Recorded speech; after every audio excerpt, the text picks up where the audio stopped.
now. Hello, everybody. Today, it's Read the Manga, episode 23. Going to be talking about the Hueco Mundo arc. It is currently 10 a.m. in the morning. I'm drinking my whiskey and coffee, and I look like I just rolled out of bed, so let's do this. All right. One of my favorite parts of the arc, I remember from high school, was watching the anime, and it had Asian Kung Fu Generation as the After Dark. opening theme. I love that. I was listening to that on my run yesterday. I found this YouTube channel that I've been really digging. It's the singer. I think it's a singer and a guitarist. They're called Lee and Lee. Have you heard of them? They just do English covers of anime theme songs. Oh, that's cool. Yeah, they did the Rurouni Kenshin one. They've done like all of the Full Metal Alchemist. They've done a couple of Bleaches. They've done a couple One Pieces. But it's kind of dope because they do like really well done covers of these songs. Like they did Yu Yu Hakusho, which was really cool. It's Lee and Lee. Lee and Lee, yeah. Yeah, and they usually have like a little like animated video with it that has like the lyrics and stuff that's like custom animation that goes along to the music that is themed to the anime that it's really cool. I don't know. I've been digging it. Yeah, like the guy who does the opening for Jujutsu Kaisen, they do a lot of those. Oh, the fucking wait, the opening. No, I'm thinking of Lost in Paradise. That's the ending. Yeah. I love Lost in Paradise. The person who does the opening for Jujutsu Kaisen, they have like a lot of cool music that off to the side that is mostly like I guess he does like AI songwriting a lot. Oh, really? So, yeah. I was going to say, though, another show that uses Asian Kung Fu Generation as an opening that's really good, and I recommend anybody check it out, is Erased. Erased. The city... What was it? Erased, the city that forgot about me or something like that. It's essentially a series about a dude who's like... I don't know, like 23 or something. Like he's in his 20s, and it's essentially like this guy goes back to being a kid. Like his mind goes back into his younger self, and the point of the series is for him to try and stop a serial killer in his neighborhood, using information as a young adult to help his young self out to do that. Okay. It's a really good series, though. Is it really good? It's an anime, right? Not a manga? Yeah. Okay. I'm not sure if there's a manga, but I know that I don't know. As far as anime goes, that is a really good one. And I'm not sure if I recommended you it. I don't think so. I've just been so enamored with Spy Family. God, that's a good series. It's so good, dude. I originally saw on our manga people would post like, "Hey, a new Spy X Family came out eventually. Like, look, guys, this is great." And I'm just like, man, this looks like some shoujo kind of romance stuff. No. And like, I was already like kind of reading Sakamoto Days and was like, well, this kind of has a concept similar to Sakamoto Days, you know? It's like, oh, well, you know, nobody really knows what their true identity is. No, like you read it and it's actually like, I don't know. The little girl is adorable and hilarious. Jeez. The fact that she could read people's minds like a really fun, interesting ability. Yeah. Especially I don't know. Like go ahead. My favorite moment so far was when they're in the interview and the guy is asking them a bunch of inappropriate questions, and then he punches the desk and you realize that he punched a mosquito, and he's like, "Sorry, I needed to save you from the mosquito," and they gets kicked out of the interview, and then the old guy ends up clocking the spoiled dude in the face, and then goes and basically says like, "Hey, you guys passed." And he's like, "What about the incident with the mosquito?" And he's like, "You saved the director from the most deadly organism on Earth." Right? Yeah. Mosquitoes kill more people on the planet. Yeah, that's one of those ones where just I love all of the characters. The part that sold me on it was him going into the orphanage. Mm-hmm. And the little girl going, like, reading his mind. He's like, this little girl's too young. And she's like, I'm 5. And then, like, she's like, just her selling herself to him. Yeah. Was so adorable. Yeah. Because she just desperately wants a family. She's a little orphan girl. Like, she's sad. She wants a mommy and daddy. it was just the way she went about it. Like she was just like, I need to lie Yeah. so hard. Like I don't know. Mm.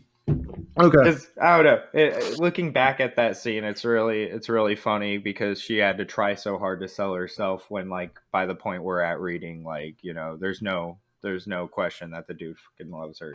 Like Yes.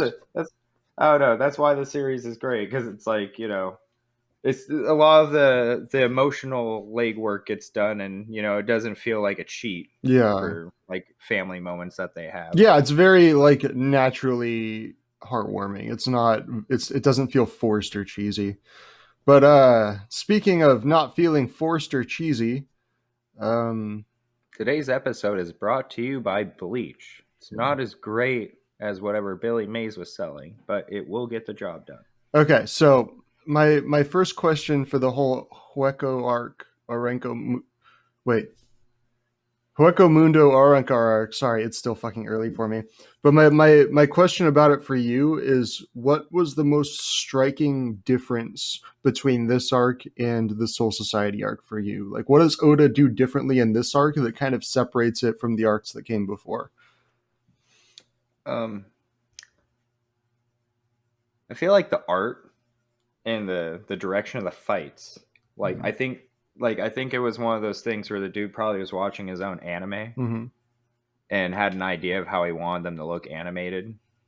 So the fights kind of like I don't know, Soul Society arc, well, Soul Reaper to Soul Society arc, there's a big chunk where it just seems like, he's figuring out his style, like how he likes to do his like dynamic like scenes where it's like, the movement panels. Mm-hmm. And like Naruto has movement panels, Dragon Ball has movement panels, Hunter x Hunter is known for having really great movement panels where it's like one panel and then the following one shows like change. You could actually think and see and feel like the character's movement. Yeah. uh that's something like in action manga that I look for a lot is like how they manage movement through a scene. Mm-hmm. And I feel like there was a slight difference, or slight, well, not slight, it was enough for me to notice. I'm not the most observant there, so I'm gonna say that that was one of the things I noticed that was a lot different, was like impact panels, the way action and movement kind of just like flowed throughout it. It seemed like a bit more refined, like Mm-hmm. it like more mature, uh, in the sense that he was more direct and he knew where he was going with it. Kind of like watching like the second like or third movie of an action movie series by the same director. Like you kind of get into the motions, you understand like You feel like these are he's finding his style a little bit, like his foothold's been planted. He knows where he wants to go and jump and all that. and speaking of the artwork, because that's what I was going to say too. The For me, the most striking thing about this arc is the artwork. I feel like Yeah, the he has artwork is fully just grown the beard, if you will. But so I guess with this arc, I just love that he's finding. First of all, like there's a much darker tone to it, which I like. Like you look at like Hueco Mundo, and it doesn't have the there's a lot of negative negative space. space. If you look Yeah, at like the like dark skies and stuff like that. Yeah, and if you look at Hueco Mundo, unlike Soul Society is a little bit more vibrant, and Hueco Mundo is just this vast expanse of nothingness and desert. It's like very representative of like what the hollows are, of just being this kind of like empty void of nothingness. And that's kind of like he portrays that through the nothingness that is Hueco Mundo. And I love the way he portrays Ichigo's internal struggle with his hollow self, and has stuff where it's like when you see the hollow taking over, like there will be panels where like literally like the darker shades are just cutting into the lighter shades, and like the whole black and white dynamic of like, because he's traditionally done the thing like as far as his color scheming goes, in Soul Society, Ichigo is represented by black and the hollow is represented by white. There's that kind of black versus white thing going on, where black is kind of the good and white's kind of the bad, if you want to look at it Yeah, that way. duality. Yeah, the dualities, and it's kind of reversed from how it normally is. Usually, Because it's like a yin yang symbol. yeah, Like Ichigo's got a little bit of darkness in him, and then you see Hollow Ichigo, and he's more like like you said, all white. Like, well, he's got a lot of black going on too. yeah, Yeah, yeah. Well, Hollow Ichigo is very, and like like when they fight in Ichigo's like head or whatever, like he pulls out a white Zangetsu and Ichigo actually has to like accept the blade and like turn it black. There's this whole fucking thing of like Ichigo's like core psyche is represented by black, and then Ichigo's like the power that he's afraid of, that creeping hollow form that's like trying to take him over, is represented by white. It's almost like he's being bleached. You know, I always wondered why it was Bleach, but I think it was because when they bonk the sword on the guys, mm-hmm. and then it goes Soul Society, if they cleanse them. Yeah, it's bleaching the souls. Yeah. Yeah. And I think Kubo just kind of liked the word, and I think that's something that Kubo does a lot, where he thinks of the coolest idea or the coolest word or the coolest concept, and then builds things around that. So he probably thought of the word bleach, and he wanted to call something bleach before he actually thought of how he was going to apply it within the story. It's like if you asked two authors to design a car. Yeah. Kubo would be like Rule Cool.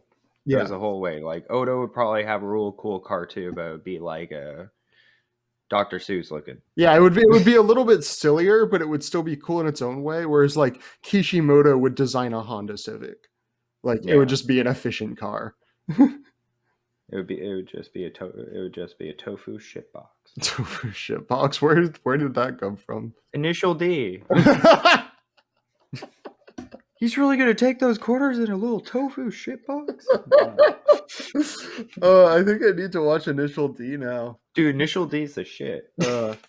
No one sleeps in Tokyo. But yes, all night crossing the line. So there's obviously in Hueco Mundo, there's a lot of parallels to Soul Society, like how Soul Society and Hueco Mundo are both rescue arcs, but they're rescue arcs for different reasons and about different characters. They're both about like the main characters going to like a foreign land to try and like capture somebody. Like there's a similar like rival character dynamic with Ulquiorra and Grimmjow and Ichigo that there was with like Zaraki, Renji, and Byakuya and Ichigo, and it all kind of mirrors like that. But what's kind of interesting to me that's a little bit more subtle is I love that in the Soul Society arc, when Ichigo and Chad and Orihime and Uryu go to Soul Society, there's very much a fish out of water aspect where they don't really understand the customs. But then that's kind of mirrored in this arc when Ikkaku, Renji, Hitsugaya, Yumichiko, they all come to the human world and they're trying to like figure out like just basic human stuff, like where are we gonna stay? What are we gonna eat? Like that kind of stuff. Of just like I loved that little. That was a really fun arc too. Yeah. Was them just showing up and Hitsugaya is just like being pissy the whole time about it.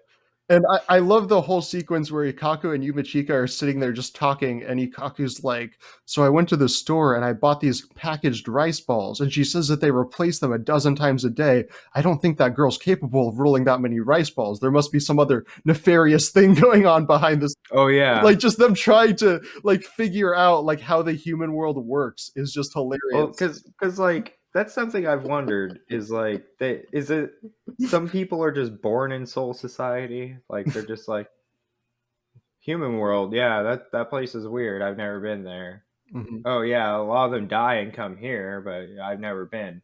Or is it like they're just like, well, back in 1862, we didn't have rice ball making machines. So this is just baffling. Oh, gosh, I gotta take a picture for Zaraki. Hold on.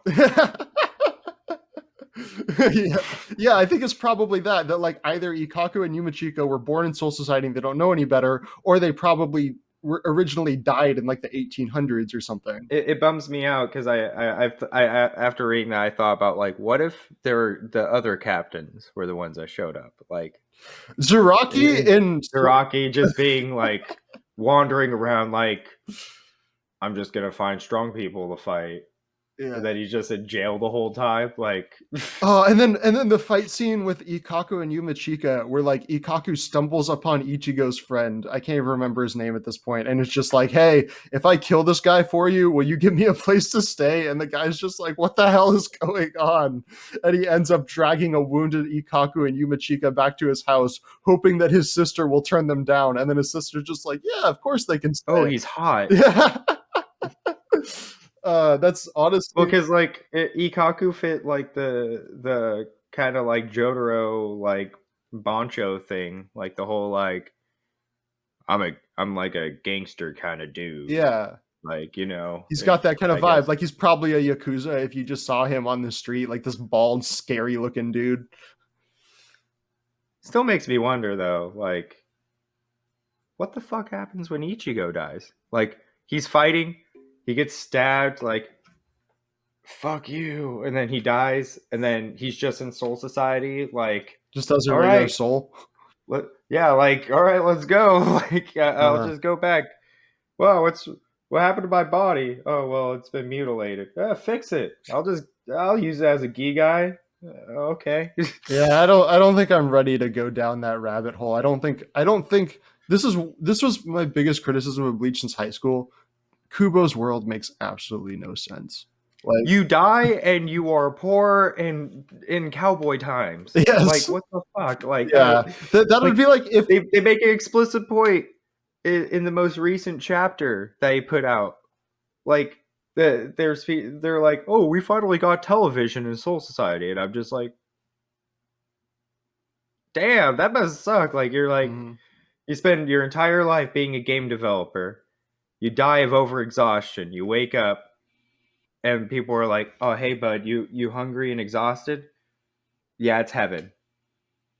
Yeah, all right. Yeah, so yeah, his world building is weird. Yeah, but I don't that know. Maybe, I don't know enough about other religions, though. Maybe it's not just in like because we know Christianity heaven. Like this could be yeah. more like a, oh well, you don't know Tao or Buddhist or whatever. Or, Yeah, we don't know the subtleties of Japanese religions and how that ties into what Kubo's doing. And I feel like that cultural knowledge would probably help us a lot. But Christianity, we're a couple of as much gaijins, as I'm it's sorry. Christianity, as much as it's referenced in manga and anime, which it is a lot, right? Mm-hmm. Is like super tiny minority over there. Yeah. Like it's so small. It's like cult Mm-hmm. like for anybody to be into it. Yeah. And it just makes me laugh because I'm just like, well, let's see. There's Berserk. Well, there's Berserk. There's a Helsing. Claymore. Just off the top of my head, like Claymore. Like, yeah, I don't have enough fingers to count series that have had crosses in them and stuff. I mean, shit. My favorite one recently is Evangelion. Record. Yeah, yeah. Evangelion. And The spear thing was like a whole reference. you know what's funny? People analyze the shit out of Evangelion and its Christian imagery, and they asked one of the directors why he put that in there, and he's just like, I just think crosses look cool. Yeah, like the whole Spear of Destiny thing. Yeah. Like that, you know, it just sounds dope as shit. I mean, like, Yeah. you know, come on, Christians, if you're gonna be offended by stuff like that or confused, like, just think that like Thor is a religious figure, and Yeah. you could buy a Funko Pop of him. Yes. And now he's fighting alongside Iron Man and Captain America. Like He's a billionaire and the ideal American. Well, like that'd be like, imagine if Jesus joined the Avengers. Like that would be so fucking blasphemous and weird. And that's basically what we're doing to the Norse gods of like just Dude, second season of Record of Ragnarok's gonna piss people off. Like I saw Jesus going like, "Yeah, go, Jesus go!" is in it. Yeah, well, he's a bystander. Oh, they don't actually have him fighting. No, Buddha fights. Buddha, okay. Buddha's the one fighting, and Jesus is like, "Go, Buddha, kick his ass, finish him." And Buddha's just like, "What the fuck do you think I'm doing?" As long as they don't depict the Prophet Muhammad. No, I don't think. I don't think I've seen him. They stay away from that hot potato. I don't know. Not yet, probably, because there's still plenty of religion to go through. Anyway, back to Bleach. Oh yeah, see. Fucking okay. So another thing that okay, real quick. Go for it. How funny was it when Yami's 1 just disappears and it says 0? Like, yeah.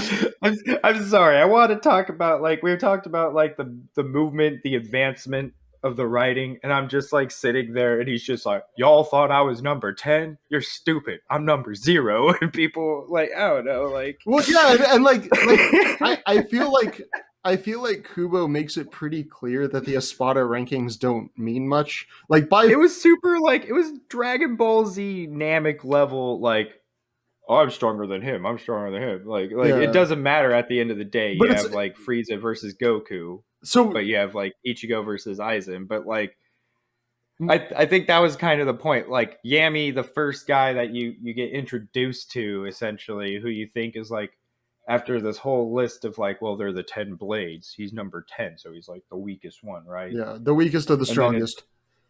and then like, it's just like, nah, you guys are dumb. Like, I'm the strongest of the strongest, and like, he gets but that shows how meaningless the Espada rankings are, because he gets killed off exactly. screen by Byakuya and Zaraki. And Zaraki had trouble with the number 5 guy, and Byakuya kind of trounced the number 7 They guy. weren't even working together. They were just both trying to kill him. Yeah, Like, there was no teamwork involved in their fight. but contrary to what Aizen says about like how Soul Reaper battles are battles of spirit energy, I really don't think spirit energy matters that much, because the Espada, I think, are they're ranked based on spirit energy. So Coyote Stark and Yami have the most potent spirit energy, but like Ulquiorra is. Is that what they're ranked? Yeah, I think Aizen states that they're ranked based on their spiritual pressure. But like Stark's. Aizen's the example of like just a dickhead, like upper management type dude who doesn't even know his own workforce. But he also said he ranked the king of Hueco Mundo second because he was trying to piss him off. Like that was like one of those things where he was like trying to show superiority, that like you're the king of Hueco Mundo, but you're not even good enough to be the first Espada. Like I think they're all ants to him. It doesn't, like, their rankings are arbitrary. Well, yeah, it's like he took it was like a hostile takeover of a different company. Yeah. Like he left his old company, went to that one, took it over, like doesn't fire the CEO, but makes him vice president. And then, like, doesn't know his workforce, so he's like, Olikura, you're number 4, and this lazy ass guy, he's number 1, and you're 0. Aren't we ranked 1 through 10? You're 0, but only when you eat a lot. Only when you're chunky boy. Yeah. Okay. Yeah, but no, and like they even imply like he went and found Vasto Lordes to turn into the Espadas. Okay, so you don't even know which ones are Vasto Lordes or not. You can make some rough, like, Grimjaw isn't a Vasto Lorde. Yeah, he's my favorite out of the Espadas because he's a dickhead and his design's hella cool. So which Espadas do you think are Vasto Lordes? Because I have my theory on it. 4 and up. Yeah, me too. I think it's the top 4. I think Baragon, which Stark, is weird, Hannibal. Yami didn't seem to be like a Vasto Lordes when he's introduced, but he's probably Vasto Lordes. I don't think he's a Vasto Lord. I think he's 0. So he's apparently 4 rankings above Ulikura. So he's not, though. Like Yami's spirit energy, he's like the Espada equivalent of Ichigo's like enlarged sword at the beginning of the series. It's just he's just a big fat energy balloon. Like, it doesn't mean he's got any fighting ability. Now I'm big and pissed. Yeah. You guys are fucked. No. And he wipes the floor with a few lieutenant level guys, but he fights 2 captains and he just gets fucking wrecked. So, like, as far as pacing goes of like engagement, because I feel like the pacing of this arc was like Soul Society, like you said, they're fish out of water, so they're more like kind of hopping through a minefield of situations, like trying to avoid things and then accidentally setting off things. With this one, it just seemed like they knew what they wanted to do, and they knew, like, all right, big room, you're one guy, I guess it's a 1v1 fight, let's do this. Like, there's no hesitation or anything. So, like, I'll be honest, I felt like it kind of slowed down to a point where I was like, if I was reading this weekly, this would be annoying. It was annoying reading it weekly. Yeah. But I think it flows. I think when I got to that point, it was the Nanoitra part. See, he just seemed like he got crammed in to be an extra Ichigo fight when it wasn't necessary to have him be an Ichigo fight. Well, he was a Zaraki fight. but he started as an Ichigo fight, and Ichigo was getting his ass Nell kicked. fight, and then became a Zaraki fight. And I feel like having him just hop between Ichigo to Nell to Zaraki, just like, well, he wasn't even that interesting or great of a character enough to begin with to warrant him being like lasting that long. Kubo in commented on this. Kubo actually said he kind of regretted making 10 espadas because then he's like, now I have to focus on every single one of these, and he got a little bit lost focusing on the espadas. Like the eyeball guy.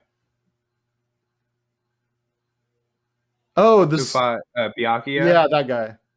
Like, yeah, right there. That guy was a mook. One of your top 10 bad guys. Like, one of them is like, who? Yeah. Like, the only reason we know the Ariano or whatever his name, the guy who fought Rukia, is because, like, the whole Kaien stuff. Yeah, whereas, like, it's all weird. The number 7 Espada, I don't even remember his name, but he was the most emotionally removed Espada, I think. Like, there was no engagement in his character. He was just he was just a guy for Byakuya to trounce. And we already get booby lady Espada. Like, she's already quiet. There are 2 booby lady Espadas. Which one are you talking about? 2 booby lady Espadas. Nell and Hannibal. Nell and Hannibal. I don't consider Nell in that category, Zach, because I don't want to be on watch list. Oh yeah. Thank you. What's that part early on where she talks about being a masochist? Like, that was so weird. That was just out of nowhere. Remember when she was like, yeah, she's like, yeah, she's like, oh yeah, where she's just like got spit rolling out of her mouth, just so gross. Yeah, like Ichigo's just like, get off of me. And she like touches her uvula, and they're like, that's not spit, that's vomit. Oh yeah, like she's like, let me spit on you. They're like, you're just puking on people. No, dude, I love those 3 characters. Yeah, in Chaka and what was it, Pesce? Yeah, I wish they came back like later on. Like, we're back. If I were to cast a live action Bleach, Pesce would be played by fucking Steve Buscemi. That would be my choice for that character. That would be like Steve Buscemi and then like fucking like John Goodman or something, like some random combo of like character actors. I'm just like imagining what that would even sound like. I think Bleach is fun because it teaches you Spanish. Oh yeah, Japanese and German later on. And German. Oh yeah, I want to point that out. So Uryu straight up before he finishes off a dude, I think the weird science guy of the Espadas, what was his name? Sazel or some shit. Zarapalo, I think you pronounce it Sale or Sile. I don't know. Yeah, it's got a Z in there, but weird, creepy science dude. Yeah, Grands. We'll just call him Grands. Sile Grands. Pink-haired Grands. Yeah, pink-haired Grands. But what's it called? Was it him? I'm pretty sure it's him, but Uryu makes it a point to be like, like, adios. Like, I'm gonna finish you off using your language, and talks in Spanish. Yeah. And it made me think, like, so is like Ichigo like, porque Orihime, like to Grimjo, and Grimjo's just yelling at him in Spanish, like, you motherfucker, I'm gonna kill you, you stupid son of a bitch. Like, if I had a live action, I would love it if like the only way the Hollows could communicate was through Spanish. Yeah, and there was that like slight language barrier, but like because Ichigo and is friends with Chad and all that maybe they just all know Spanish. Like, Uryu's smart, he knows German and Spanish. Apparently, a lot of these words just like there's crossover between German and Japanese. Like like Schweiven Zugen. Well, yeah, in Japanese. Like, what? Well, yeah, I think Kubo was just kind of interested in different cultures and was trying to like make it like this whole cultural war between the Shinigami who represent Japan, the Hollows that represent Spain, and then the Quincy's that represent Germany. Which I don't think there's any deeper meaning to the the fact that just real cool. It's real, Spanish just sounds cool. Yeah, basically, he was just like, let's just assign a random culture onto these characters, you know? Yeah, which is sounds like cool, man. We'll write it. It's cool. Like that's one of those. Bleach is one of those theories that like it's one of those series that you have to be careful on how you attack it, because I think there's a lot of analysis to be done on a psychological level, but trying to talk about its world building is just going to be like a thankless task. Like you're not gonna you could look at One Piece and be just baffled by the amount of like different cultures and stuff included in it. Yeah, One Piece is all world building. Bleach is like, it's not really concerned with that. JoJo's like, that's straight up like the guy goes and visits places so then he could try and accurately write it. Yeah. That's a whole different level. But yeah, but with Bleach, I feel like the most Kubo's like, I tell you, I killed myself. I went to heaven. It sucked. Everybody was poor. What are you talking about? Like, Rocky only like, come on, man. Like, I know what the afterlife looks like. There's this guy on YouTube. Like, I feel kind of like an asshole even talking about Bleach because he talks about it so much better than we do. But there's this guy on YouTube named DBZ Imran. We're not analyzing the series. Like, we're just talking about it. Yeah, I try and throw analysis in there, but there's this guy on YouTube named. Give me an analysis right now. There's a guy on YouTube named DBZ Imran who is very good at talking about Bleach, and he literally will take different characters and make like a hour-long video just psychologically analyzing them and their place in the story. And if you guys haven't seen it, it's definitely worth checking out. Go check out DBZ Imran. He's fucking awesome. Have you seen that, Cory? One on Renji. Oh, has he done one on Renji yet? No, I'm gonna look up his stuff and watch the one on Renji because he's my favorite. I love Renji. So, okay, one thing that I also... Dude, his design is sick. His design is sick. With his tattooed eyebrows. Well, and when he's like gone full Bankai and stuff, like it was like the first big Bankai you see where you're like, dude, it's like a kaiju movie, you know? Yeah. So, I actually, one thing I like about this, we talked about it a little bit, but I love the way Kubo does his power scaling in this series, because it's not straight up like Dragon Ball Z where it's like, you become Super Saiyan, and then every villain after that has to be Super Saiyan level or above, and then you get to the next level of Super Saiyan, and every villain after that has to be stronger than that. It's very much like, I feel like the Espadas, the captains, and everybody kind of stay at the same level, whereas like characters like Ichigo and Zaraki are the one that fluctuate. Like, I truly believe that Soul Society Ichigo, when he had the hollow that was protecting him, was stronger than Hueco Mundo Ichigo, where he's trying to suppress his hollow form. Like, I think that because Ichigo underperforms a lot in this arc. Like, Grimjo states, you're not as strong as I thought you were. Ulquiorra states, you're not as strong as I thought you were. And even when Ichigo's fighting Gin is like, you were scared, you're back in the Soul Society. Like, I genuinely think that Ichigo's conflicted emotional state in this arc prevents him from unlocking his full power. And even when he's in Bankai and Visored forms, I don't think he's as strong as he was when he fought Byakuya in Soul Society. I think that was a different level because he had I think it kind of goes back to his like psychological state of like, in the Soul Society arc, he had this drive to go and save Rukia, and he knew that he had to complete the task, and he wasn't sitting there like... Yeah, it was do or die. Yeah, there was no paralysis by analysis. Whereas like in Hueco Mundo, he's had time to like sit and like settle with his Shinigami powers, and he knows this hollow is slowly taking him over, and every day it creeps closer and closer into his brain, and he's basically just like he can't fight at his full potential because he's so scared of his own power. And that kind of... I mean, like the scene that really shows that is when Zaraki shows up, and it's just like, God, you suck. What the fuck? You show up yeah, where he's like, you're really the guy that I lost to? Like, come on, man. Yeah, that scene right there straight up was like, power scaling's bullshit in this series. You suck, dude. Like, yeah. I'm sorry. But like the power scaling with everybody else is consistent. Ichigo is the inconsistent one. Well, yeah, especially like by that point, you'd argue like Zaraki could kind of kick Ichigo's ass. Just from what Zaraki was stating. But like, let's look at the other key players. Like, Gin, definitely stronger than Ichigo at that point. Mm-hmm. Tozen, I don't know. That's like a coin toss. He was pretty powerful, but I think I think maybe Ichigo beats Tozen. I think Ichigo beats Tozen. And like Aizen and Yamamoto alone are like they're a different level. Like those are like two queen's pieces on the chessboard, and Ichigo's like, so am I at least a rook? He's like a knight.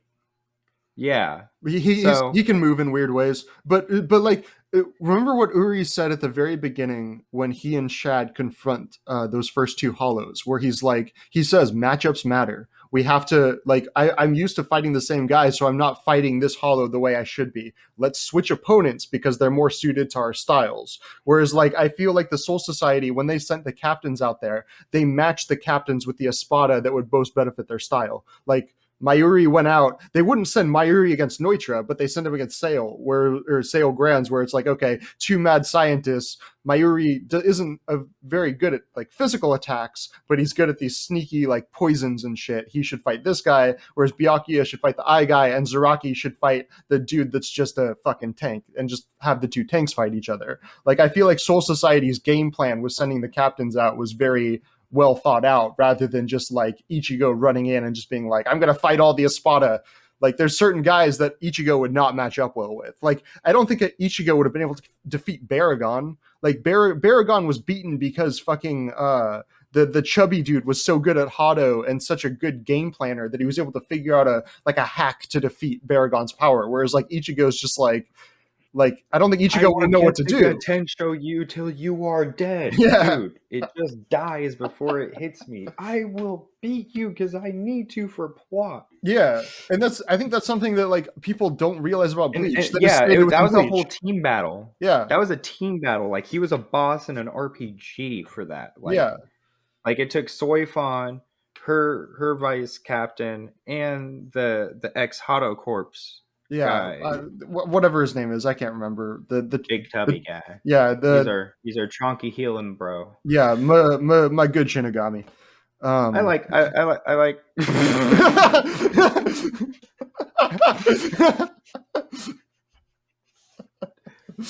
And that's what I thought was funny too. Is like the Hollow King is sitting there like, this is fucking stupid. It's like it cuts to his backstory and he's just sitting there like bored. He's like, this is fucking stupid. It's like, oh, who are you?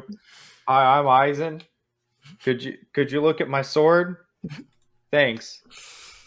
All right. Well, I'm your boss now. Why? Because you looked at my sword. Oh, okay, whatever. But it's like, I don't know. Aizen's a very fun character. I've wanted to talk about Aizen for so long because he's literally like, hey Ichigo, remember that time you ate cereal instead of a bagel for breakfast? That was me. That was me.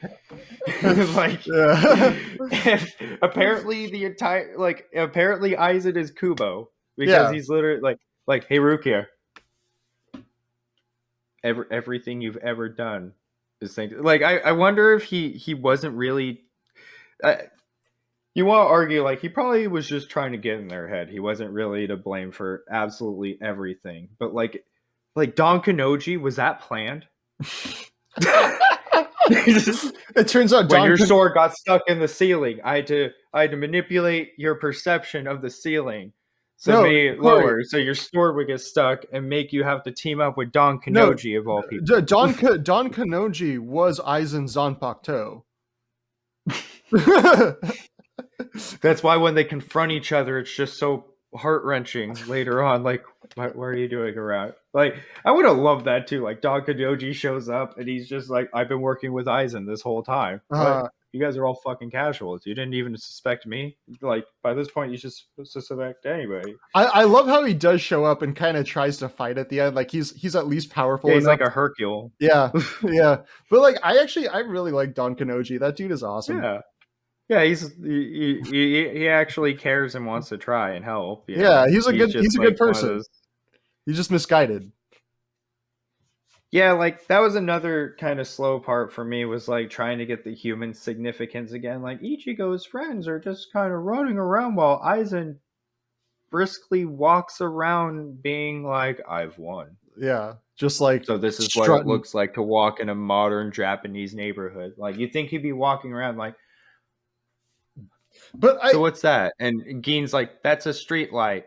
It lights up the night using electricity. And then like Aizen looks at him, he's like, the fuck is electricity? And he's like, oh dude, like I guess if we're gonna take over the human world, we should start talking about what we're gonna get out of it. yeah, Like figure it out how it seems like works.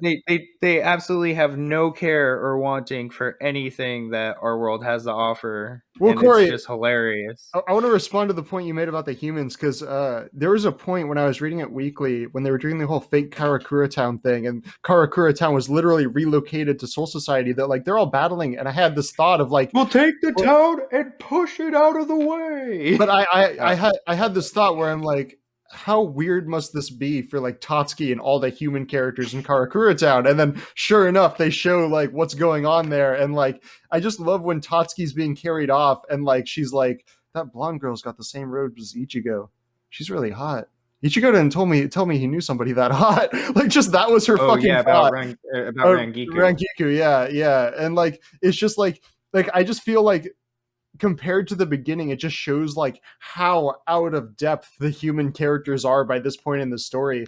And there's even a point early on where Ichigo's doing his moody thing because like he's so like lost with his hollow and stuff, and he's wandering around school, and Tatsuki like tries to fight him, and she's like, dude, like tell me what's going on with you. I've known you since you were 8 years old. I thought we were supposed to be friends. And that just kind of shows like how distant Ichigo's world has become from like the human world, like how he is embroiled in something that is so much bigger than what was going on at the beginning of the story. And like I feel like it kind of represents like how just you naturally distance from your high school friends as you get older and like end up living a completely different life, you know? Like Yeah, I think there's something really relatable in that, you know? it, I've never been like a big like you know like most people like to try and diss the protagonist of their series because they're the protagonist of the series in a shonen anime. So, Mm-hmm. so most of the time they've got faults, they got weaknesses. But with Ichigo, it's like his faults and weaknesses are very like natural and not forced. Like it's like, huh, you know, I invaded heaven, and now my friend's not in hell. But kind of like Tatsuki's like looking at him, like trying to process everything, you know, like, well, this is weird. I didn't know hollows could look like people, like, you know, and shit like that. Yeah. Like, And I don't Ichigo, know. I think he's pretty He it's kind of like the Hueco Mundo really gives me a Yu Hakusho feel. okay. I didn't want to say it, but it was like, yeah, it kind of. I feel like that's it. The author kind of was channeling like a Yu Hakusho kind of vibe with that, In what where way? like so as far as Yusuke goes, he's kind of like you know obviously a reluctant hero, but with Soul Society, it's like Ichigo was like willingly putting himself into danger to save Rukia, like even after almost dying for like somebody you know who's his friend and all. And yeah, it's a repeat with Orihime, but you know, Kubo tries to make it clear that the situation's a little different with the way like Orihime leaves. Like it's kind of like, well, we got to figure out what's going on. Mm-hmm. And so the like it's still got this weird aspect of slice of life, but now it's added in like this kind of like weird despair kind of background to it. And I guess the part where I get the Yu Hakusho vibes from is like the way Ichigo like feels and carries himself in this arc reminds me a lot of just how Yusuke goes about being a character. Like Okay. it's very like I have to do this. I don't want to do this, but I'm gonna have to do it. But if I'm gonna do it, I'm gonna do it right. And Yeah. it's just kind of like after Yusuke learned from Genkai, that maturity that Yusuke has, I feel like that's the similar level that we're getting with Ichigo right now. Yeah. So Okay. I don't know. I've always liked to think of like Bleach as like a cousin or a younger sibling to like Yu Hakusho. Yeah, I can see that. What do you think of Orihime's character in this arc? Because she gets a lot of criticism from the fan base. Well, it's like it pisses me off that everybody thinks that she's like dumb, ditzy, and not useful. Like she literally is a hostage, and Yeah. like yeah, but she's not a damsel in distress at all. Like she's pretty she, distressed.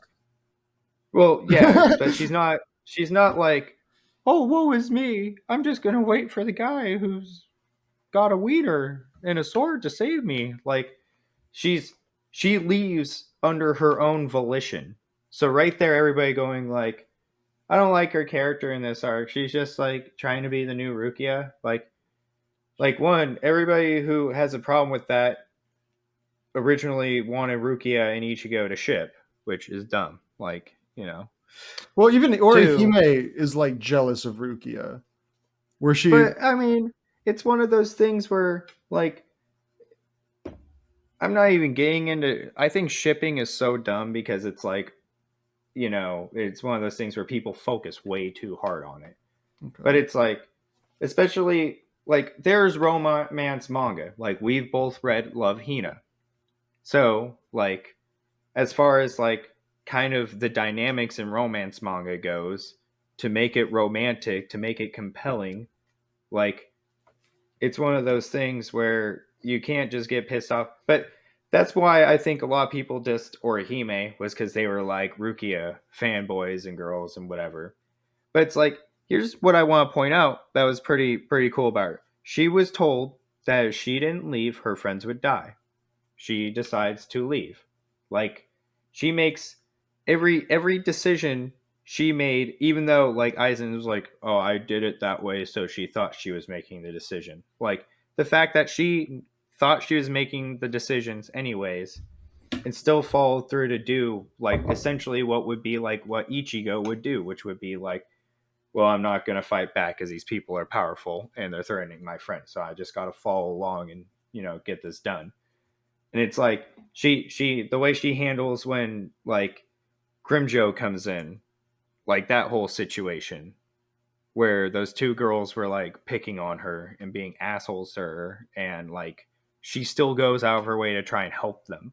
Yeah. And that's when you find out she could bring the dead back to life. Like it's like I've never really like I used to honestly just think she was more of a damsel in distress back when I first watched Bleach, because it was the anime just drags things out and you'll just be like, I wonder what Ichigo's up to. Hopefully he comes to save me soon. And then you're just like, oh wow, the writing in this is superior. But then you like I read it through and I was just like, yeah, I don't see a problem with Orihime's character at all. I think she's handling this pretty well. So I mean, can I kind of give my like from step one analysis of Orihime's character, because I actually have a lot of thoughts on this. yes. Okay, so I'm gonna go kind of long here, but I just want to warn you of that. So Orihime's character, and I guess why she works for me, is because like Ichigo, her powers were foisted upon her. She didn't choose to have powers. But unlike Ichigo, she doesn't have the mental fortitude to step up and be a fighter. She's too soft for that.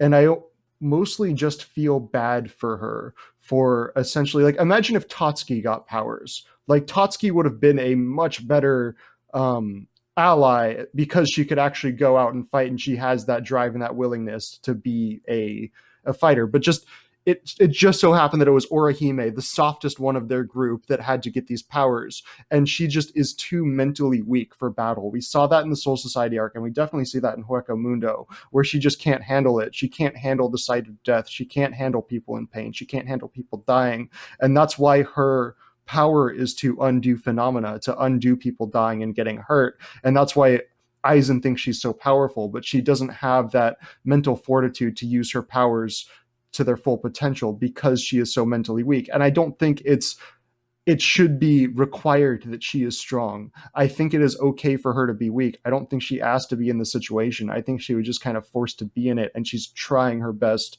to do what she can to be an ally, but there's really only so much she can do. Even Uryu says in the Soul Society arc that like she doesn't belong on a battlefield. Like, she's weeping over her injured enemies. Like, she doesn't have that killer instinct whatsoever. And you get into Hueco Mundo, and she ends up having like an almost friendly relationship with Ulquiorra, and like cries when he dies and everything. And she just she just has this capacity for empathy that is beyond anybody else in the series, of just like, even her worst enemy is somebody that she would not wish harm upon, and that she will immediately start to heal if he's injured, no matter what he's done to her, you know? And that's like one of those qualities that like you almost kind of need her as this sort of center in the middle of this chaos and violence, as being the person that realizes like how fucked up all of this is, and being the person that like is realizes that like all of the fighting is kind of pointless. And in that way, I would say that if you're comparing her like Bleach to Yu Yu Hakusho, she is the Kuwabara of this series. Like, she is the heart. She is the Kuwabara. Yeah. So that's basically my thoughts on Orihime and why Which I think makes she works. Ryuhei. Yeah. And even Chad would be. And I even feel bad for her, of just like, she's not even winning her fucking romantic struggle. Like, she sits there and is talking to Rangiku, and she's just like, no matter what I did, I couldn't cheer Ichigo up. But then as soon as he saw Rukia, he just got elated, and she was able to kick him out of his funk. And she's like, why can't I do that? Why can't I be that for Ichigo? And obviously, like, I feel like that's something we all relate to, of like, we like, even if you're romantically involved with your partner, and you know that they love you and you love them, they're going to have friendships with other people where you're like, fuck, why can't I give that to them? You know, why can't I be there for them the way to a friend? Yeah, you know? Like, yeah. Well, why can't I? Why can't I cheer you up the same way so and so cheers you up? Like, it sucks. Exactly. And in that way, I just think that like there is a ranking system, and what we ultimately find out is that it doesn't matter. Yeah, it's just like the Espadas. Just the like Espadas were the friends we made along the way. Yes. Yeah, but yeah, I mean that's basically what I think of Orihime, and why I think her character works in the larger scheme of this series. Like the empathy. Yeah, the empathy is a good point, because like there's like Ichigo's our primary character, and we have a lot of foils for him. Like Ichigo is like, I have to win. I have plot armor, so I have to make it look good. But then, like, I love Orihime's character because she's just like, we don't always need to fight. I don't want to always fight. Like, you think, like, I don't know, like, I've always gotten this feel like of an RPG. Like, Ichigo would be the spell sword, Chad would be the monk, Ori would be the archer, and Orihime would be like the white mage, the healer. Yeah. So, like, and then you add in different characters that kind of go against these situations, and then you divide them up. Like, I don't know, like Hueco Mundo really made me feel like the whole like kind of like old school Final Fantasy or Chrono Trigger kind of RPG, like job roles, classes, stuff like that. Like, it becomes more definitive, like the matchups make more sense. But in those regards, like, like you said, like the whole empathy and the way her character kind of functions and what she cares about and stuff, like, I don't know, like it like that was a good point, and it really helped me feel more like, man, this guy, I'd totally play an RPG written by Kubo. I think that'd be fun. Yeah, I think so. I don't know. Yeah, it just would probably have a lot of big-breasted women, but I guess that's why they call him Titty Kubo, right? Right. Well, it's either that or they're just completely like nothing, and then the guys are either super fat or super hot. Like, there's no in between. There's no average looking guy other than those two guys who hang out with Ichigo. Oh, real quick, I had a question. Yeah. So let's say the main cast dies naturally. What divisions do you think they would go to? Like, I think Tatsuki would go to Soifans. Okay, I could see that. I could see her being Ichigo, I think he would go to the sickly white-haired guys. Ukitake's? Okay. Yeah. All right. I could also see him going to like Tosen and Hisagi's division, and here's why. Tosen says there's that whole moment between Tosen and Hisagi where he basically says that those who aren't afraid of their sword don't have the right to hold it. And I feel like that's kind of like where Ichigo's at in this arc, with his essentially being afraid of his own power. And I feel like that division and that philosophy kind of matches Ichigo. But I could also see him in the 11th division, because like his and then his dad's a doctor, so and Oh yeah, his dad's a freaking Shinigami. We find that out. Oh yeah, in this arc. fucking Ishin. His introduction makes fun of Ichigo's entire existence. Like, dumbass motherfucker, think like we don't control the shape and power of our swords. Like, if we didn't, we'd just be carrying around dumbass size swords. And then it drives the point home that Ichigo was powerful, but even with his power just completely unfunneling, his sword wasn't skyscraper size, like his dad said that a captain's sword would look like. So I don't know. I thought that was hella funny. Like, he just shows up, like the Chad meme, like shows up, kills the guy who killed your wife, leaves, doesn't explain anything. And dad. One of my favorite parts is that the entire time you're watching the Hueco Mundo arc, you're wondering how they're going to handle it, where Ichigo finally reunites with Ishin, and Ishin's like explains to him like that he's a Shinigami. But then when it finally happens, Ishin's like, "You probably have a lot of questions," and Ichigo's like, "No, not really. I don't really care." Yeah, he's like, I don't give a shit. Out. And like, I think one of my favorite moments in this whole arc is when after Uryu trains with his father. And his father's basically sitting there with Ishin, and he's just like, "Yeah, honestly, I gave Uryu the skills." Dad, you let your kid go. Yeah, well, you're a shitty dad too. You let your kid go. Well, no, I have the line right here. I wanted to repeat it, where he's like, they're sitting there, and Uryu is like, Uryu's dad is basically like, yeah, like, I taught him everything I could. If he dies, he dies. And Ishin's like, "Father of the year, you ain't." And Uryu's dad's like, "But I'm a better one than you are." And Ishin's like, "Yeah, you're right." Because he didn't teach his son shit. Yeah, he didn't. He lied to his son his entire life. Like, he never told him the truth of what he was. And it's just kind of They're like... both doctors. Yeah, they are. That's an interesting parallel. It's also interesting that the key human adult parent figures in the series, really the only adults that we really experience, other than like Don Kanoji and his teacher, and humans, are doctors, people who kind of prevent death from happening or postpone it. yeah, that's a good point. Anyway, going on, so I kind of wanted to talk about the turn back the pendulum thing, because that's one of my favorite sequences of this entire arc, when you figure out like how the visors were created. And the kind of Gaiden.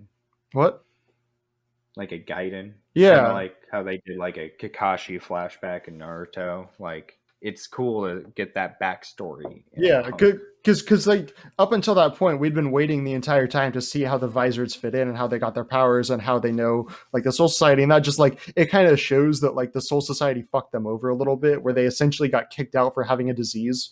Like, it was like they didn't choose to become hollows, but the Soul Society was going to kill them anyway. And Kisuke and Yoruichi were like, "We can't let that happen," and like took these people that were like, they weren't just in the Soul Society, they were captains and lieutenants. They were the highest level people. And they were very well respected in the Soul Society, and they were just basically casually tossed off of like, the Soul Society's casual attitude toward murdering their own is kind of unsettling, you know? Where they're one of the ways to become a captain is to murder a captain. True. Like what Zaraki did.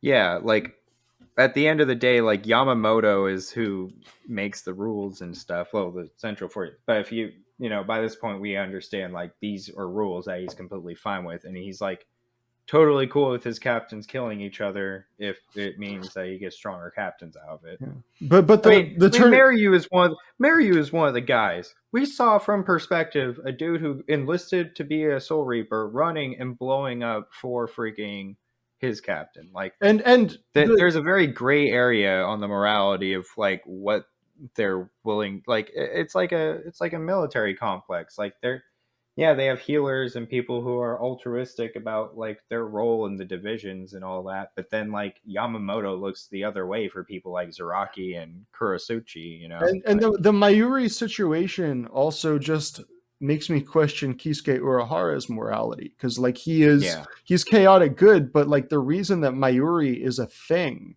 and is allowed to do what he wants and fucking torture people to death for the sake of experimentation is because Kisuke Urahara created the research and development division and then put Mayuri in charge of it. Like Mayuri is like, Kisuke is directly responsible for that. I kind of liken it to sort of the Jinbei Arlong situation in One Piece, where it's like the reason that like Nami suffered so much at the hands of Arlong was because Jinbei had him pardoned, and Jinbei is directly responsible for Arlong going ham on the East Blue, you know? And that's kind of like in a way, Kisuke Urahara is like the blood of Uryu's uncle is on Kisuke's hands, and they don't really address that. Yeah. And yeah, honestly, like it makes you question, like, no, it doesn't make you question, but it shows you like the grayness of the plot. Like Yeah. Kisuke shows up and he's like explaining to Hiyori like, oh, this is where they put all the retired Soul Reapers. Retired. Like that was the turn back the pendulum was good because it showed you like, well, what happens to Soul Reapers when they want to quit? And it's literally like they don't.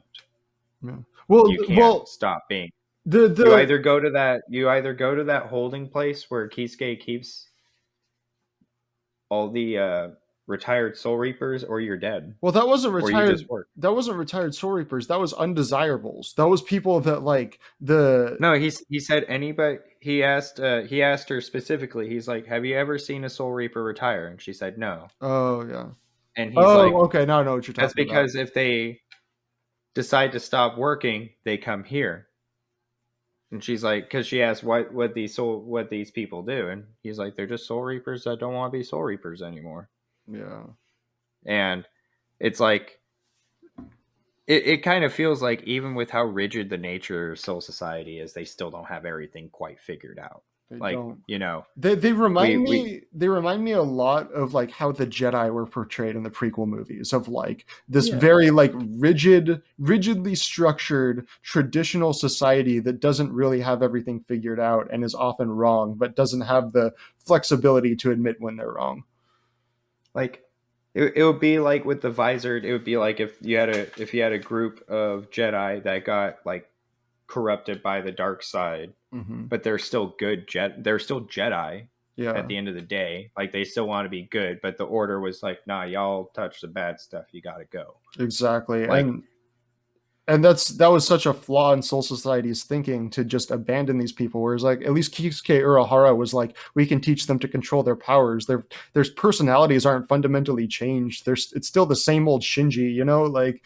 And the fact that he was actually able to give Shinji's the fucking best. I love him. Like he looks at his vice captain. He's like, you know why I keep you close? Because I don't fucking trust you. And like I love that. Like, and Aizen's even like, dude, you honestly think you're a good person? You didn't trust anybody. And like Shinji's just like, well, you didn't give me a damn reason to trust you at all. Look at where we're at. And Aizen's like, that's beside the point. Like Aizen calls him out, like, you didn't trust anyone. Well, Aizen made a good point where he's like, the reason that this worked in my favor was because you didn't trust me. If you had trusted me, you would have gotten closer and we would have become friends, and then you would have seen some like inconsistencies in my behavior and probably would have figured me out. But because you were suspicious, he said he straight up had a normal guy follow him around through his day-to-day for like a week, and Shinji didn't notice him and Aizen were swapped because of how little Shinji gave a shit. Exactly. Because Aizen kept himself when you are pissed with management and you do a hostile takeover of another company, and then you go back to your old company and tell your old boss who's trying to work at your new company, not quite, but you're like, you suck. Yeah, and I don't know. It was like after I read it, I was like, this is like if somebody took over a company, is what Aizen did. Yeah, you're very much likening Aizen to like this corporate CEO, which I think is a good comparison, because like that's kind of what he takes off glasses, slicks hair back, is just like, all right, so I'm the boss now. Yeah. Any questions? Yeah. But yeah, and the whole moral thing with Bleach that's also so interesting, going back to the Mayuri thing, is the fact that Mayuri is the one that saves Uryu, and Uryu has more reason to hate Mayuri than anybody else, and Uryu ends up swallowing his pride and like using some of Mayuri's technology to defeat Yami, where it's like he like he has that invention or whatever that traps Yami and fucking like blows him up or whatever, and like Ichigo's like, where'd you get that? And he's like, a mad scientist gave it to me. Yeah where it's like this. in the heat of battle, you can't afford to have those grudges. It's like very much the enemy of my enemy is my friend. Like, dude, I fucking hate you, but I got to work with you right now. And that kind of plays into like the next arc with the Quincy's, where like Uryu has that moral dilemma of like going with the Quincy's because they're his people, you know? Because like Uryu, and it plays off the last arc because you think Ichigo would side with Aizen based off of his, you know, deal with Soul Society from the last arc. yeah, Because but no, like Ichigo is not friends with Aizen, even though they both had similar enemies. and that's another thing where Shinji goes out and when all the Visors show up and they're like, I didn't realize you were allies with the Soul Society. And he's like, I'm not. We just have a common enemy. And I remember when one of my favorite things was when they asked him, they're like, do you have anything to say to Captain Yamamoto or anybody else? And Shinji's like, nah, not really. Like Shinji's just he's just so over it. He's like, I'm not even going to give him the satisfaction of going and chewing him out. Like it's over. Like the bridge has been burned, you know? I loved his power. Just makes everything like upside down and inside out. Yeah. Yeah, like that one power up on Smash Bros. Oh yeah. Everything reverse controls. Oh yeah, that's so annoying. God, it's been a while since I played. I would play a Bleach Smash Bros. Game. Me too. I think it'd be really cool. Okay. Eyeball. Another thing that's kind of off topic is Tosin's released state is the creepiest fucking thing I've ever seen. With the giant eyeballs and stuff, and he's like, I can see. I am Pokemon. I forego all weakness for eyesight. Yeah. That was so awful. Zaraki's solution to it was just like, doesn't he just get a sword right through the middle of his head and he's just dead? Yeah, well, because they're like, yeah, like they basically told him, they're like, you gave up your biggest advantage, which was your lack of eyesight. Your other senses were heightened, and now you have all of this other stimuli coming in that you're not used to, and you're not going to be able to like respond to it correctly because you have these huge ass fucking eyes now. It made me think, like, even if last minute he decided to not be a bad guy, like how that would even work. Like he'd be at his whole division, like, where are you staring at? Like, why? They're like, I liked it better when you couldn't see me staring at you, sir. Like, I'm sorry. Like, I gotta give Kubo, when he wants to draw like horrifying or weird stuff, like he's like almost Junji Ito level for some of his character designs. Dude, his character designs for this arc were just freaking on point. Like, like I don't know, like even if some of the Espada weren't that interesting, like at least the designs of the Espada all across the board were like the Eye guy or like the Cayenne guy, like those were both really creepy released forms. And then Okiora's like bat form is so cool looking. Yeah, it's very minimalistic. Just he looks like the purest form of what a hollow would look like, just like a demon. Yeah, and then Grimjo, friggin'. I love his like his panther, his Pantera. I don't know. There's he really should have a Pantera song as a signature song. Like, let's see what his song is. All right. Grimjo Jaeger-Yakez. Is that how you pronounce it? Yeah, Jaeger-Yakez. I love his name too. Like everything about Grimjo. Like I'm so glad that they brought him back later. The Sexta Espada. Sexta. He is the Sexiest Espada. He weighs 80 kilograms. And he's 6'1". Yeah. Oh, that's 176 pounds. Yeah. He's like a welterweight. Do you think he could beat Israel Adesanya in a fight? Well, we haven't seen Israel Adesanya's released form yet. Like, as soon as Israel Adesanya pulls out his Bankai, like, I think everyone's fucked. Israel Adesanya watches this. He's like, I don't like Bleach. And I'm just like, what? Why are you watching this? Okay, so Step Inside by Bomb LA. I don't know that one. I don't know that one either. Huh. I barely found out that Mastodon came out with new music yesterday. Like a full album? I guess they released a new song a few days ago. I heard their new song, but do they have an album to accompany it yet, or is it just the single? I don't know. I was walking to Rite Aid yesterday, and one of the Safeway employees was wearing a Gojira mask, and I was like, dude, your mask is awesome. I'm not missing out on telling you that. I saw a guy wearing a Hunter x Hunter shirt earlier, and I didn't say that his shirt was awesome. Yeah, he's wearing the guy who has the collar up here. From the Spider group, Phantom Troop. Oh, that's cool. Angry Fire guy shirt. But anyway, so I didn't get a chance to tell him that. But the Gojira guy was like, "Oh yeah, like Gojira just came out with some new music, and Mastodon's kind of like came out with something new." And I was like, "What? I'm so behind on metal." So I want to kind of skip to the end, and I want to kind of ask what you think of Aizen's defeat, or if you think it was an appropriate defeat for a villain of his caliber, because that's another huge point of controversy in this arc. Yeah, a lot of people like when I first like I remember back in high school when this was rolling on like Adult Swim or whatever. People were just like, man, the way Ichigo beat Aizen, it's kind of an asshole. And I don't think so. I think a lot of what was I think it was fine. I enjoyed it. You could have ended the series right there, and I would have been completely content with that ending. See, I wouldn't have, because we still need to resolve the Quincy stuff. Like that's still but I mean, background. Like as far as the fight in a vacuum between Ichigo and Aizen, like just their arcs ending.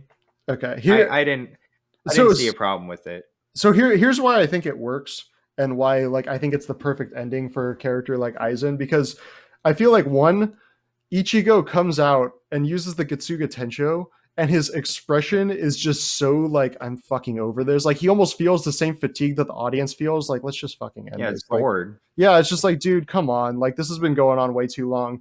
And the fact that like Aizen just gets completely emasculated and completely overpowered. Yeah, no, he just gets completely overpowered. Where like he's like talking, and then Ichigo just grabs him, and then Aizen's like, "Oh, all right, didn't think you were that strong, but all right, let's do it." Yeah, that double panel of Ichigo just grabbing Aizen by the face, and he's like, "No, we're getting out of here. We're not damaging this place. Let's go. Let's take this somewhere else to talk." And just grabs him and just by the face. It's like the panels for the fight were freaking awesome. The way it was drawn, the way that fight goes, it's like a fucking parent grabbing his kid by the arm. It's like the fact that Aizen is so fucking emasculated in that fight, and just like his true self is kind of revealed when you realize that he's powerless, and he just gets so fucking pissed off, like, I am a golden god, like, like this like, doesn't happen to characters like me. Yeah, and I think the biggest point for me was when Aizen's trying to give a speech, and Ichigo just interrupts him, and Kubo just puts Ichigo's like speech panel above Aizen's. Like the way he just shows the power dynamic is completely shifted, and Aizen is fucked. And like by that, like Aizen just goes out like a crying, spoiled child, which is exactly how a character like Aizen should be dealt with. Yeah, like he wants to do his monologue, and Ichigo's like, I don't give a shit. Yeah, and Ichigo literally interrupts him. I think he says something like, "You've talked enough," or "You talk too much." Yeah, it's like, you talked enough. Like, dude, we're done here. Like, you're like this is over. Like, and I like Ichigo doesn't even beat him. Like Ichigo like Getsuga Tensho ends, but like in that distraction or whatever, Kisuke is the one that ends up sealing him. Like Kisuke's like, all right, like, dude, come on, you need to go to like Ichigo. Like they don't even give timeout. Yeah, they don't even give Aizen the dignity of a villain death and an end speech. They're just like, dude, you're getting put in timeout. Like it's like not even like I don't know, just like something about it is so genius to me, of just like having Aizen get beaten in such an anticlimactic way for a character that like at the end of the day is just kind of a spoiled child. That's who he is. And the way Kubo just kind of reveals that at the end, and just completely like makes him just nothing of a threat. I think I don't know, like it just it works for me. Gin? I liked it. Like I felt like Kubo was waiting to do something with Gin like that, where like Gin was going to reveal himself to like, because like what was the explanation of like what was Gin waiting for again? Like was he just waiting for him to put his guard down, or Gin saw Aizen working with the people that were draining people of their soul energy, and led to Rangiku getting hurt because the guy that she was in love with was a soul reaper, and he drained her of her energy and gave it to Aizen. So when Gin saw that Aizen was a bad person, completely hiding in plain sight, he instigated his plan to follow Aizen and find him and catch him at his like best time. Yeah, and But it's like so they show that even before he was a Soul Reaper, even before like anything else, like it was during his time when he was like being friends with Rangiku growing up that he started his plan against Aizen for yeah. personal reasons. I'm just Which trying. so that's why I'm like, after Oh, we've because experienced Gin as a character. Because Gin was the one, he figured out that the way to undo the spell was to touch Aizen's blade, and the entire time he was just waiting for his chance to touch it. Yeah, and he also lied to Aizen and everybody else about how his sword worked. Yeah. But yeah, no, my sword doesn't just extend, it's dust, which is even more awesome because like he ends up having a Zanpakuto that's very similar to Rangiku. Yeah. Hinako turns into dust and cuts people up with tiny blades, kind of like Byakuya's. Yeah. But then Gin's does the same exact thing as hers, except it just goes in a straight line. Yeah. And I think that we as an audience were kind of waiting for Gin to do something like that. I kind of felt that like he's like the Starscream. Yeah, Kubo. Like, you know, Starscream's gonna betray Megatron at one point because he's a Starscream. We just want to know when and how. Yeah, and Kubo was building it up to where like Gin ended up having altruistic intentions, but like just because Gin was a good guy doesn't mean he wasn't an asshole. No, he cut Hiyori in half like right before people were like, "Oh my god, he's like Snape." He was just misunderstood. I was like, no, he was fully understood. He was a sociopath. Well, Snape's an asshole too. Like, just because Snape did the right thing in the end doesn't mean he wasn't an asshole. It's just like, that's Bleach though, and it's actually great because even though it's a series about making things white, it's gray. Yes, black and white together. But anyway, one other thing that I just want to note at the end is there's a scene where Aizen's like basically talking to Ichigo, and I gotta find the line because I recorded it, where he's like, fuck, where is it?